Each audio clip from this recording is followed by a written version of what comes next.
হিমেল হঠাৎ আমার কাছে সরে এসে বলল, আপু তোমার বুকের সাথে লাগলে কেন জানি আমি ভয় পাই না। আমি একটু থমকে গেলাম, কিছু বললাম না, শুধু ওর মাথায় হাত রাখলাম। বাইরে তখনও বাতাস বইছিল, জানালার কাচ কেঁপে উঠছিল যেন কেউ টোকা দিচ্ছে। আমি ভাবছিলাম এই বাড়িতে আসলেই কি আমরা একা আছি নাকি অন্য কারো উপস্থিতি আছে। হিমেল আমার দিকে তাকিয়েছিল, ওর চোখে ভয় আর নির্ভরশীলতা মিশেছিল। আমার নাম অহনা। বাবা মায়ের আদুরে একমাত্র মেয়ে আমি। আমাদের পরিবারে আরও আছে আমার দাদা রতন আর আমার ছোট্ট কাজিন ভাই হিমেল। আমি ভার্সিটি সেকেন্ড ইয়ারে পড়ি। বয়স 2 বছর, উচ্চতা 5 ফুট। আমার লাইফ কিন্তু আর 10টা মেয়ের মতো একেবারেই স্বাভাবিক না। চলুন কথা না বাড়িয়ে মূল গল্পে ফিরে আসা যাক। বন্ধুরা, আমাদের চ্যানেলে যদি আপনারা নতুন হয়ে থাকেন তাহলে অবশ্যই আমাদের চ্যানেলটিকে সাবস্ক্রাইব করে দিবেন। অনেকেই হয়তো আমাকে নিয়ে নাক সিটকাতে পারেন, বলতে পারেন আমি অন্যরকম। কিন্তু জেনে রাখুন, আমি আমার পরিবার আর কাছের মানুষদের দেহ, মন, প্রাণ দিয়ে ভালোবাসি। আজ যে ঘটনাটা বলবো সেটি হলো আমার কলেজ লাইফের এক বিশেষ স্মৃতি। আমি তখন কলেজ ফার্স্ট ইয়ারে পড়ি। হিমেল তখন ক্লাস 8-এ। হিমেল আমার থেকে বয়সে ছোট হলেও খুব কাছের, আমরা একসাথেই বড় হয়েছি। ছোটবেলা থেকেই হিমেল ভূতের গল্প শুনতে খুব ভালোবাসে, অথচ শুনলেই ভয় পায়। আমি মাঝে মাঝে ওকে ভূতের গল্প পড়ে শোনাতাম আর ও ভয়ে কুঁকড়ে যেত। কলেজে উঠার পর আমার চারপাশের ছেলেরা প্রায় আমার দিকে টান অনুভব করত, কিন্তু আমি কাউকে পাত্তা দিতাম না। সব সময় ভেবেছি আমার উচিত পরিবারের সম্মান আর রেপুটেশন বজায় রাখা। একদিন হিমেল একা একা একটা হরর মুভি দেখে ফেলেছিল, আর সেদিন ও ভীষণ ভয় পেয়েছিল। এতটাই ভয় যে একা নিজের বিছানায় ঘুমাতে রাজি হচ্ছিল না। আমার কাছে এসে কাঁদতে কাঁদতে বলল, আপু প্লিজ তুমি আমার সাথে শুয়ে ঘুমাও। আমি প্রথমে ওকে নিয়ে হাসাহাসি করলাম, বললাম তুই বড় হয়েছিস, তাও ভয় পাচ্ছিস, কিন্তু ওর চোখের কান্না দেখে শেষ পর্যন্ত রাজি হলাম। হিমেল আমাকে শক্ত করে জড়িয়ে ধরে ঘুমিয়ে পড়ল। আমি ভেবেছিলাম ও ঘুমিয়ে গেলে আমি নিজের বিছানায় ফিরে আসব। কিছুক্ষণ পর ওর হাত আলতো করে সরিয়ে দিয়ে আমি বিছানা ছেড়ে বেরিয়ে আসি। কিন্তু হিমেল ঘুম থেকে উঠে আমাকে না দেখে চমকে কেঁদে উঠল। আমি দৌড়ে গিয়ে আবার ওকে বুকে জড়িয়ে ধরলাম। তখন হিমেল আমাকে শক্ত করে আঁকড়ে ধরে রাখল, যেন আমি আর কোথাও চলে না যাই। সেদিন রাতটা আমার জীবনের এক অদ্ভুত মোড় হয়ে দাঁড়িয়েছিল। আমি ভেবেছিলাম হিমেল শুধু ভয় পেয়েছিল তাই আমাকে আঁকড়ে ধরেছে, কিন্তু আস্তে আস্তে আমি বুঝতে পারছিলাম ওর ভেতরেও এক ধরনের টান তৈরি হচ্ছে। আমি ওকে ছোটবেলা থেকেই দেখেছি, খেলাধুলা, পড়াশোনা, ঝগড়া সব কিছুর মধ্যে দিয়ে বড় হয়েছে, কিন্তু সেই রাতে হিমেল যেন অন্যরকম হয়ে উঠেছিল। আমি বিছানায় শুয়ে আছি আর ওর হাত আমার হাতের উপর শক্ত করে ধরা। আমি নড়াচড়া করলেই মনে হচ্ছিল ওর ঘুম ভেঙে যাবে, তাই আমি স্থির হয়ে রইলাম। কিন্তু ভেতরে ভেতরে বুক কাঁপছিল। হিমেল হঠাৎ আমার কাছে সরে এসে বলল, আপু তোমার বুকের সাথে লাগলে কেন জানি আমি ভয় পাই না। আমি একটু থমকে গেলাম, কিছু বললাম না, শুধু ওর মাথায় হাত রাখলাম। বাইরে তখনও বাতাস বইছিল, জানালার কাচ কেঁপে উঠছিল যেন কেউ টোকা দিচ্ছে। আমি ভাবছিলাম এই বাড়িতে আসলেই কি আমরা একা আছি নাকি অন্য কারো উপস্থিতি আছে। হিমেল আমার দিকে তাকিয়েছিল, ওর চোখে ভয় আর নির্ভরশীলতা মিশেছিল। আমি বললাম, তুই ভয় পাবি না, আমি তো আছি।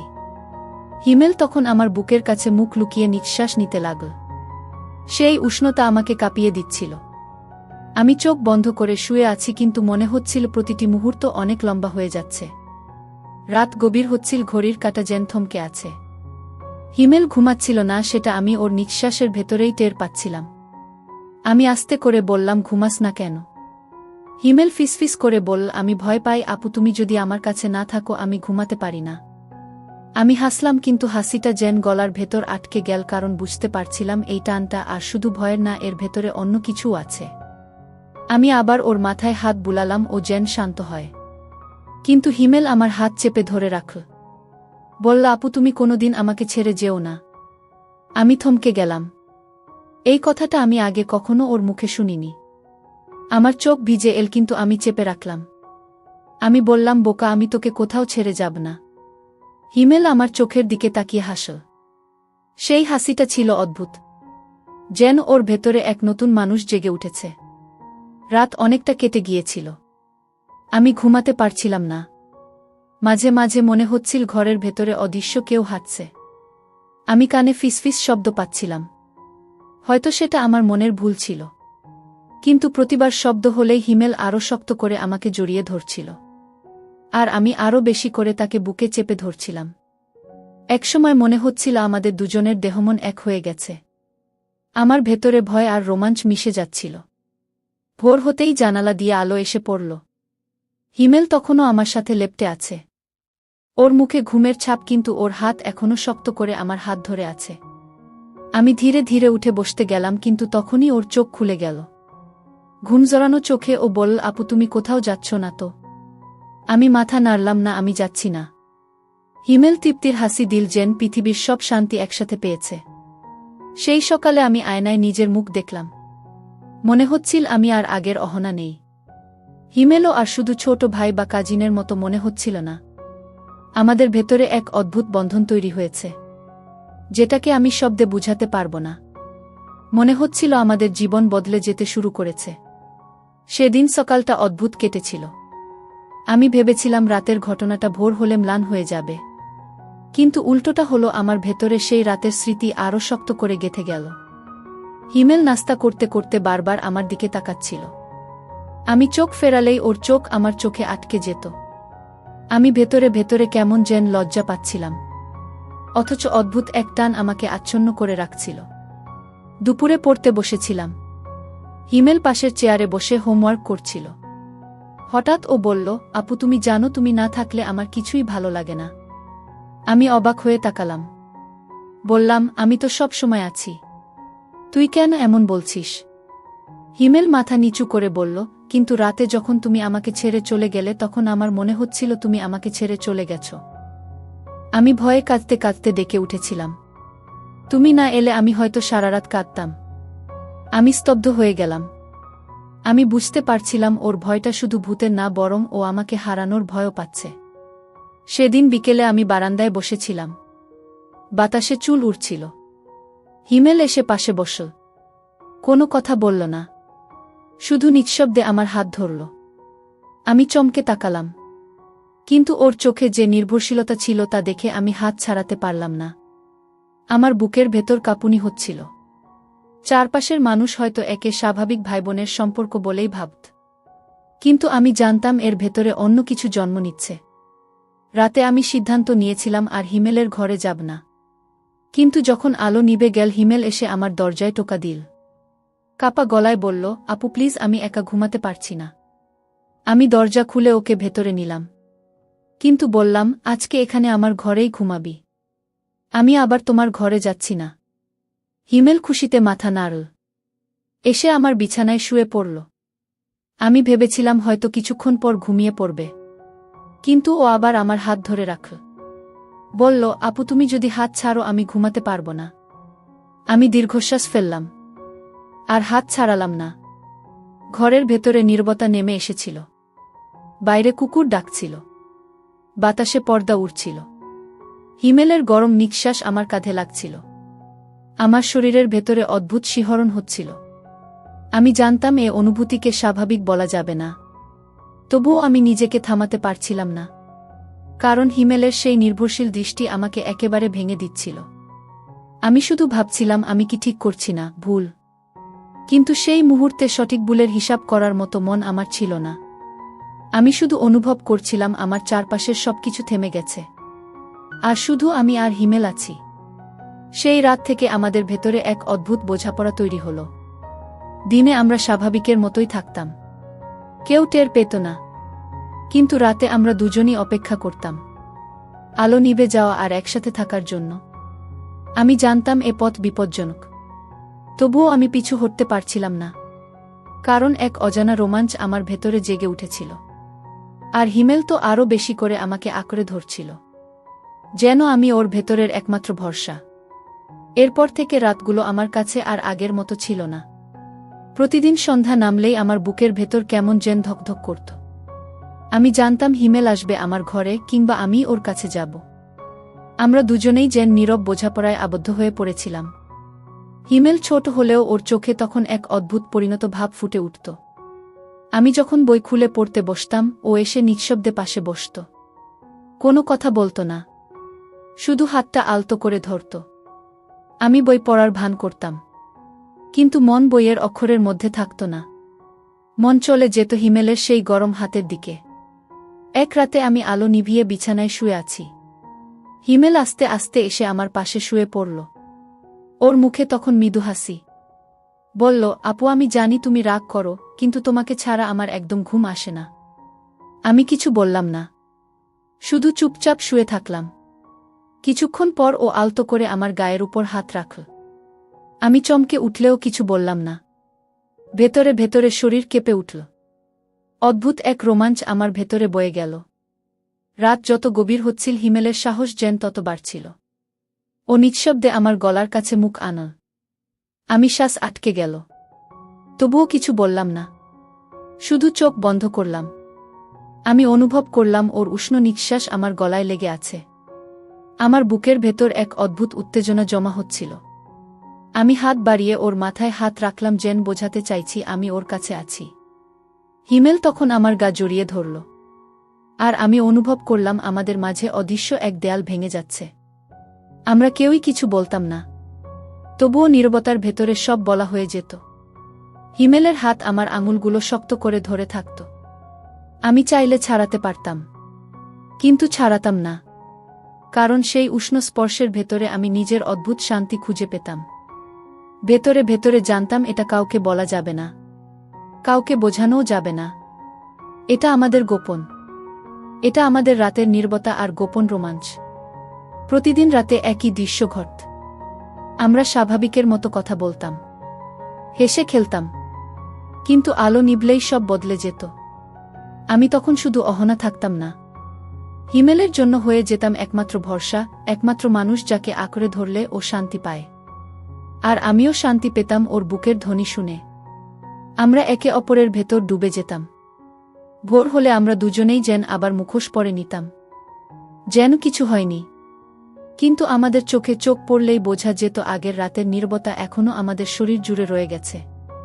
আমি বুঝতে পারছিলাম আমাদের ভেতরে এক অদ্ভুত সম্পর্ক জন্ম নিচ্ছে, যেটা সমাজ বোঝাবে না, তবুও সেটা আমাদের কাছে অমূল্য এক অনুভূতি হয়ে উঠছিল। রাত যত যাচ্ছিল আমাদের ভেতরের টান তত গভীর হচ্ছিল। প্রতিদিন সন্ধ্যা নামলেই আমি অস্থির হয়ে উঠতাম। হিমেল কখন আসবে আর আমি কখন তার পাশে যাব, সেই অপেক্ষা যেন সারাদিনের সবচেয়ে বড় আকাঙ্ক্ষা হয়ে দাঁড়াত। দিনভর আমি ভার্সিটির ক্লাসে থাকতাম, বন্ধুদের সাথে আড্ডা দিতাম, কিন্তু ভেতরে ভেতরে শুধু একটাই চিন্তা ঘুরপাক খেত। আজ রাতে আবার কেমন করে হিমেল আমাকে আঁকড়ে ধরবে। সেদিন রাতে আমি দরজা বন্ধ করে শুয়ে আছি। হিমেল আস্তে আস্তে এসে পাশে শুয়ে পড়ল। আলো নিভে গেছে, ঘরে শুধু চাঁদের আলো জানালা দিয়ে ঢুকছে। হিমেল প্রথমে চুপচাপ শুয়েছিল, তারপর ধীরে ধীরে আমার হাত খুঁজে বের করল। আমি হাত ছাড়াতে গেলাম না, ও শক্ত করে আমার আঙুলগুলো ধরে ফেল। কিছুক্ষণ পর আমার কাঁধে মুখ রাখল। নিঃশ্বাস গরম হয়ে উঠছিল, আমি শ্বাস আটকে রাখলাম। ভেতরে ভেতরে শরীর কেঁপে যাচ্ছিল। হিমেল ফিসফিস করে বলল, আপু, তুমি জানো তোমার গা থেকে যে গন্ধ পাই সেটা আমাকে শান্ত করে দেয়। আমি চোখ বন্ধ করলাম, আমার বুকের ভেতর শিহরণ নামল। অদ্ভুত এক উত্তেজনা শরীর জুড়ে ছড়িয়ে পড়ল। আমি অনুভব করছিলাম হিমেলের বুক ধরফর করছে আমার গায়ের সাথে লেগে, আর আমি চুপচাপ সেই ধ্বনি শুনছিলাম, যেন এক অদ্ভুত মায়ার ভেতরে ডুবে যাচ্ছিলাম। সেই রাতে আমি আর বাধা দিলাম না, আমি ওর মাথায় হাত বুলিয়ে দিলাম। ও আরও কাছে সরে এলো, আমার বুকের সাথে লেগে নিঃশব্দে যেন হারিয়ে গেল। আমি চোখ মেললাম না, শুধু নিঃশ্বাস গুনছিলাম, আর অনুভব করছিলাম প্রতিটা মুহূর্ত আমাকে ভাসিয়ে নিয়ে যাচ্ছে কোথাও, যেখানে শুধু আমরা দুজন আছি। বাইরের পৃথিবী নেই, বাইরের নিয়ম নেই। রাত নেমে ঘরটা নীরব হয়ে গেল। হিমেল আস্তে আস্তে আমার পাশে শুয়ে পড়ল। আমি চোখ বন্ধ করলাম। ভেতরে ভেতরে বুক ধরফর করতে লাগল। ও নিঃশব্দে আমার হাত ধরল, ধীরে ধীরে আমার গায়ে শরীর ঘষতে লাগল। আমি কেঁপে উঠলাম, কিন্তু কিছু বললাম না, শুধু অনুভব করলাম প্রতিটি স্পর্শ আমার ভেতরে এক অদ্ভুত উত্তেজনা জাগাচ্ছে। হিমেল আমার কাঁধে মুখ রেখে ফিসফিস করল, আপু, তুমি কি জানো তুমি আমার জন্য সব। আমি চোখ বন্ধ করে শুধু ওর নিঃশ্বাস আর স্পর্শে ডুবে গেলাম। ঘরের কোণে চাঁদের আলো ঢুকছিল, বাতাসে হালকা কাঁপুনি বইছিল। আমি হিমেলের উষ্ণতা অনুভব করছি, ভেতরে ভেতরে শরীর কেঁপে উঠছে। প্রতিটি মুহূর্ত যেন দীর্ঘ হয়ে যাচ্ছে। প্রতিটি নিঃশ্বাস আমাদের মধ্যে অদ্ভুত এক বন্ধন তৈরি করছে। হিমেল আমার হাত আরও শক্ত করে ধরে রাখল। আমি মাথা ঘষে দিলাম, যেন বোঝাই আমি এখানে আছি। আমি চলে যাইনি। এই ঘর, এই রাত আমাদের। আমরা কেউই কথা বলছিলাম না, কিন্তু নীরবতার ভেতর সব বোঝা যাচ্ছিল। হিমেল ধীরে ধীরে আমার গলায় মুখ রেখেছিল।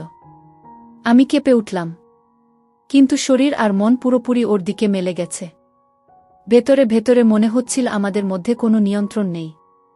আমাদের দুজনেরই শুধু একে অপরের মধ্যে হারিয়ে যাওয়ার আকাঙ্ক্ষা আছে। রাত যত গভীর হচ্ছিল, রোমাঞ্চ তত বেড়েই চল। প্রতিটি স্পর্শ, প্রতিটি নিঃশ্বাস আমাদের ভেতরের আবেগকে আরও তীব্র করছে। আমি হিমেলের মাথায় হাত বুলিয়ে দিলাম। ও আরও কাছে সরে এলো। আমরা একে অপরের গায়ে লেগে নিঃশব্দে শুয়ে আছি। ঘরের বাইরে কোনো শব্দ নেই, শুধু আমাদের হৃদয়ের টান, নিঃশ্বাসের লড়াই, অদ্ভুত এক উত্তেজনা। সব মিলিয়ে রাতকে এক অদ্ভুত মায়ে আবদ্ধ করে রেখেছে। আমরা দুজনেই জানি এই মুহূর্ত গোপন, এবং এই গোপন আমাদের ভেতরের এক অমোঘ বন্ধন তৈরি করছে। ভোর হতেই হিমেল আস্তে করে মাথা তুলে বলল, আপু, আমি আর কিছু চাই না। আমি শুধু চাই তুমি আমার কাছে থাকো। আমি মাথা নাড়িয়ে শুধু হাসলাম। ওই হাসিটা ছিল একান্ত শান্তি এবং এক ধরনের স্বীকারোক্তি। আমাদের ভেতরে যে আবেগ জন্ম নিচ্ছে তা আর চেপে রাখা যাবে না। আমাদের চোখে চোখ পড়লেই বোঝা যেত আগের রাতের নীরবতা এখনও রয়ে গেছে। আমরা একে অপরের দিকে আরও টান অনুভব করছিলাম। মনে হচ্ছিল প্রতিটি রাত আমাদের জন্য নতুন এক রহস্যের মতো, যা কেবল আমরা দুজনই জানি। রাত নেমে ঘরটা নিস্তব্ধ হয়ে গেল। হিমেল আস্তে আস্তে পাশে এসে শুয়ে পড়ল। আমি চোখ বন্ধ করলাম। বুকের ভেতর ধকধক শুরু হল। ও নিঃশব্দে আমার হাত ধরল। আঙুলগুলো ওর সঙ্গে মিলে গেল। আমি কিছু বললাম না। প্রতিটি স্পর্শ ভেতরে অদ্ভুত শিহরণ জাগাচ্ছিল। হিমেল আমার কাঁধে মুখ রেখে বলল, আপু, আমি তোর কাছে থাকলে ভয় পাই না। আমি হেসে মাথা ঘষে দিলাম। ঘরের জানালা দিয়ে চাঁদের আলো ঢুকছিল। বাতাস হালকা কাঁপুনি আনছিল। আমি হিমেলের চোখে তাকালাম। ও চুপচাপ আমার দিকে তাকিয়ে আছে। ওর চোখে নির্ভরশীলতা আর এক ধরনের গভীর টান। হঠাৎ ওর হাত কোমরের দিকে অল্প চাপ দিল। আমি শ্বাস আটকে রইলাম। হিমেল আরও কাছে এলো। আমাদের শরীর মিলিত হল। ঘরের নীরবতার ভেতর শুধু নিঃশ্বাস আর হৃদয়ের টান বাজছিল। ভেতরে ভেতরে মনে হচ্ছিল কোনো নিয়ন্ত্রণ নেই। ওর স্পর্শ আমার মনকে ছুঁয়ে যাচ্ছিল। আমি হিমেলের মাথায় হাত বুলালাম। ওর গরম নিঃশ্বাস আমার গলার কাছে লাগল। আমাদের নিঃশ্বাস মিলছিল। শরীর একে অপরের সঙ্গে মিশে যাচ্ছিল। প্রতিটি মুহূর্ত যেন দীর্ঘ হয়ে যাচ্ছিল। হিমেল ফিসফিস করে বলল, আপু, তুমি কি জানো, আমি শুধু তোমার কাছেই শান্তি পাই। আমি চোখ বন্ধ রেখে শুধু অনুভব করলাম। রাতে ঘরের মধ্যে চাঁদের আলো নরম ছায়া ফেলছিল। বাতাসে শীতলতা বইছিল। আমরা দুজনেই নিঃশব্দে একে অপরের দিকে টান অনুভব করছিলাম। আমাদের শরীর, হৃদয়, মন সব মিলিত হয়ে এক নতুন জগৎ তৈরি করছে। ভোর হতেই হিমেল আস্তে করে মাথা তুলে বলল, আপু, তুমি কি সত্যিই সবসময় আমার কাছে থাকবে? আমি মাথা নাড়িয়ে হাসলাম। ওই হাসি শান্তি এবং স্বীকারোক্তি বয়ে নিয়ে এল। আমাদের চোখে চোখ পড়লেই বোঝা যেত রাতের সমস্ত নীরবতা এখনও রয়ে গেছে। মনে হচ্ছিল প্রতিটি রাত আমাদের জন্য নতুন আবেগের ঢেউ নিয়ে আসে, যা কেবল আমরা দুজনই অনুভব করি।